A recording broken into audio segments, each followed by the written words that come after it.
السلام علیکم ورحمۃ اللہ وبرکاتہ۔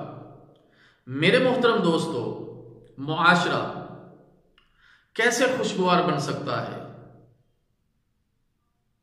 اس بارے میں قرآنی تعلیمات کیا ہے، تو چند پوائنٹ آپ کے سامنے رکھتے ہیں۔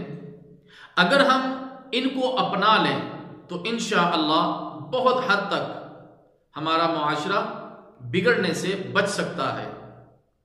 نمبر 1، اللہ تعالیٰ کا فرمان ہے فَتَبَيَّنُوا، خبر کی خوب تحقیق کر لیا کرو۔ نمبر 2، فَأَصْلِحُوا، مسلمانوں کے درمیان صلح کرواؤ۔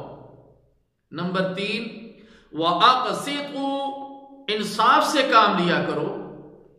نمبر 4، لَا يَسْخَرْ، ایک دوسرے کا مذاق نہ اڑاؤ۔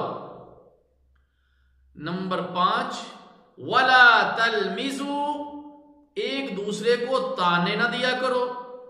نمبر 6، وَلَا تَنَابَزُوا بِالْأَلْقَابِ، ایک دوسرے کے برے القاب سے نہ پکارا کرو۔ نمبر 7، لَا يَغْتَبْ، ایک دوسرے کی غیبت نہ کرو۔